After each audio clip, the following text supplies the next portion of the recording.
What's good? This is Flicks and Chill, where we tell you what to watch and who to watch it with. We'll break it down in 20 minutes or less. No spoilers, just vibes. And tonight, we're talking about The Beast in Me on Netflix.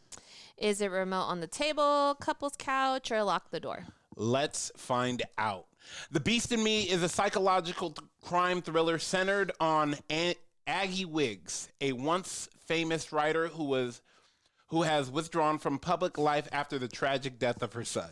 Struggling with grief and writer's block, she becomes fascinated with the mysterious new neighbor who moves in next door. The neighbor, Niall Jarvis, is a wealthy real estate figure who was previously suspected in the disappearance of his wife.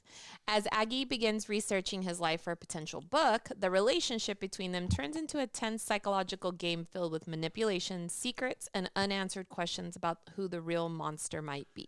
Think slow burn, murder mystery meets psychological chess match. Okay. I love this movie. I mean, it was a series. Come on now. Come on. This was probably one of the better psychological thrillers I've watched in a very long time. Okay, so. Go ahead. So, starting this show, the first 2 episodes, I was texting Chris and basically cussing him out because I'm like, bro, you cannot choose the shows anymore because this is so slow. It was definitely a buildup. I will say after the first 2 episodes, it had me. Yeah. And I was just like, okay. Yeah. By the last episode, I was in love with the miniseries. Yeah. Okay. It's really, really good.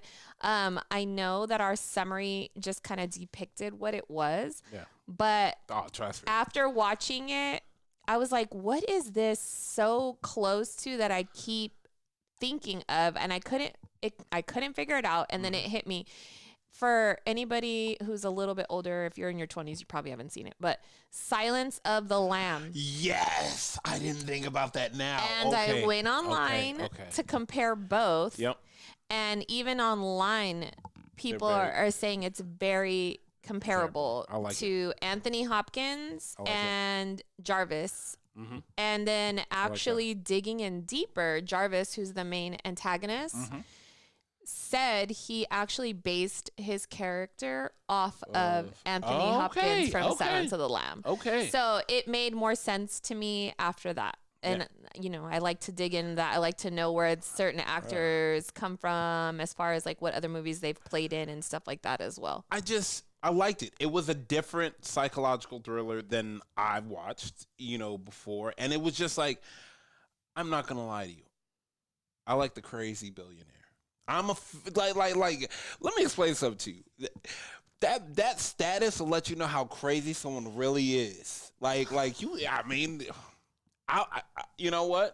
And then it will show you how when someone's down on their luck, what they're willing to do to get back to where they used to be. Claire Danes, Aggie Wiggs, she was notable for Homeland. I think that was her biggest notable. If you've never seen, okay. No, I'm gonna correct you, and I'm so mad at you for not knowing this. She was in Romeo and Juliet, bro. Really? Ladies and gentlemen. Oh my gosh. Okay. I didn't realize that. Okay. Welcome, Chris. Brand new to the conversation. Matthew Rye, Niall Jarvis, Perry Mason, and the Americans. I like the Americans. His wife, Nina Jarvis, Brittany Snow. Pitch Perfect series. I remember her. She's definitely not. She's also in Hunting Wives, our other show that we both like. Oh, for the love of Christ, guys! Are you serious? Yes, she's the new wife that goes into the. Oh, she is. This is how our conversations go all the time. She is. Yes, she's also in Prom Night. If you're a horror fanatic, that one is actually an older movie as well. Oh my gosh! I couldn't remember what pick. Did you the bad guy was in the moment you saw her? She was yes. Oh my gosh. She is. Wow. I mean, what a role she's on. She's been in a lot of stuff, honestly. I mean, but I'm just saying right now, as of right this second, she's in a lot of stuff that's actually big and popular. Yeah, she might want to go get that Maybach now. I'm just saying she's on a strike. She's actually really down to earth. I follow her on social media. Oh, really? Yeah, she's a family person. She's like very chill. She's not single? Yeah. I'm just asking a question. Go ahead. I'm just asking. I just heard like 50 million white girls' hearts break across Orange County. I'm just asking a question. For a friend or what? Yeah. Anyways, the antagonist in this one, I couldn't remember what I had seen him in, and I was like, okay, wait, he's been in something else. He was actually in Cocaine Bear. I don't know if anyone has seen that. I haven't seen that, but everybody says it's actually really good. It's good, but it's stupid. Like it's not believable. Anyways, but yeah, he's in there as well.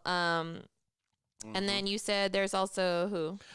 Supporting cast, Jonathan Banks. He's in Breaking Bad, Better Call Saul. David Lyons, Revolution. He's in ER. That's a more prominent series. You know what? Let me touch also on Jonathan Banks. Jonathan Banks plays Rhimes' dad, who's like, I think he's probably portraying like at least a 60 or 70-year-old. But he is actually been an actor, I think 80s or longer, because he's also in Beverly Hills Cops and Gremlins. Yes, he is. Yeah. So I was like, I know I've seen this man like a million times. I just couldn't think of where. So he's actually been in a lot of 80s movies, 90s movies. So it was kind of cool to see him back in a prominent role. And you know what? And hopefully they keep doing that. You don't have to rely on the top A-list actors. Sometimes you can combine them with, they can be like older A-list actors that may drop down. But I feel like, and I was talking to my sister about this, I feel like series, like these short mini series instead of a movie, you can get away with you don't have to have the A-list actors to have a box office hit. No, but I think it's kind of nice when I personally like when they put in characters from other movies. Oh, yeah. That I'm like, I recognize that face, but like, where do I know that face from? And I say that even because in this show, Jonathan Banks, and I know you're going to be like, what? I didn't know that. But Jonathan Banks, the old guy who plays the dad, his wife kept striking me as familiar. And I'm like, where do I know her from? So I had to dig into that as well. Okay. If anybody has seen Hitch with Will Smith, when he is going to go do the cooking class and he's talking to the girl's, Eva Mendes' boss's wife. That's the psychologist. And he's going, oh, yeah. No, I think you have food allergies. Yeah, that's her.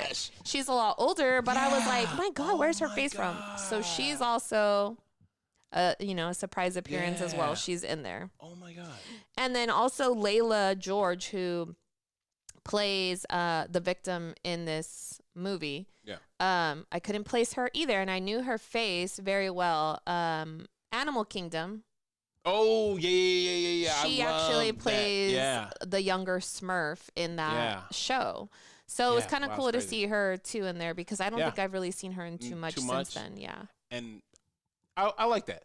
All right, relationship psychology questions. Yes. Is it dangerous to become obsessed with someone's story? With someone's story? So like Aggie Wiggs. She was obsessed with Niall's story. I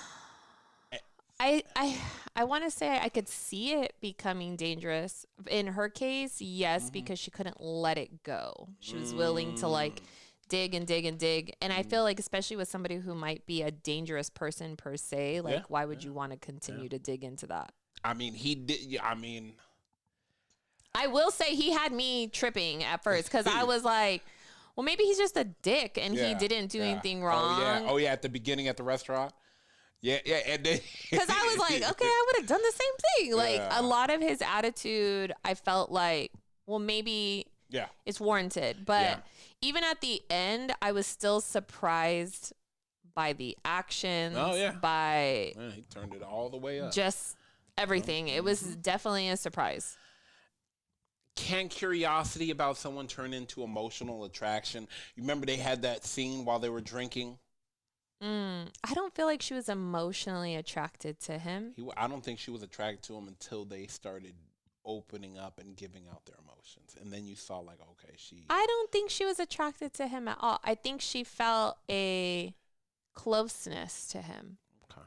Like, I see wrong. Like he could, shut up. Like he could relate to her and her pain. I feel like, because she's a lesbian in the movie. So I don't think she was rolling that way at all. I mean, look at you. You can bring them back from the dark side. Oh my God, I can't. Let me ask you this. Trust and deception. Would you trust a neighbor who was once suspected of murder? I guess it would depend on who maybe they murdered and why, and if I thought they did or not. Okay. If someone's past is suspicious but never proven, do you give them a chance? Yes. Okay. That's crazy. Yes. Okay. I mean, because there's levels of trust too. Like, I can trust you to like be around here or there. It doesn't mean I'm going to trust you with my kid or True. my money. Like, there's levels. Would you date someone with a dark reputation? Now? No, I would not. Damn, okay. Right. Have I? Yes. Okay. Is it worse to lie about a crime or lie about who you really are?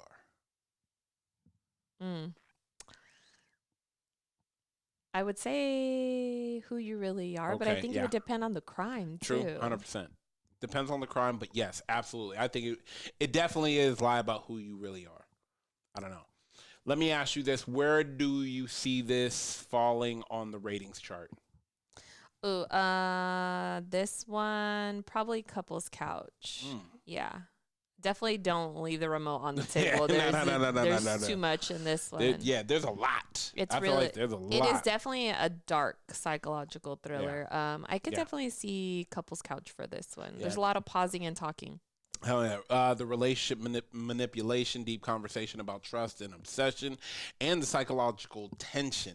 Just in family, and you start hearing about his past, and you they did a really good job of breaking down like him and his reputation. I felt like, because every time I was like, damn, I hope don't say it so. Like, damn.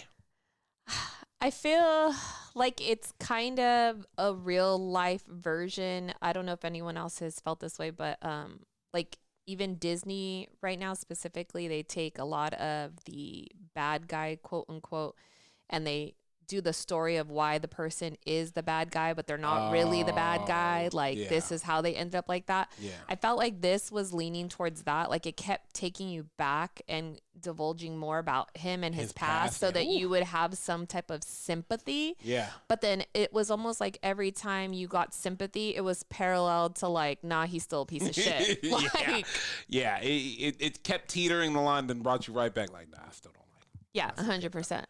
All right, well, let's get up out of here. All right, that's tonight's pick. Whether it's remote on the table or lock the door, know who you're watching it with. This is Flix and Chill, and we'll see you next watch.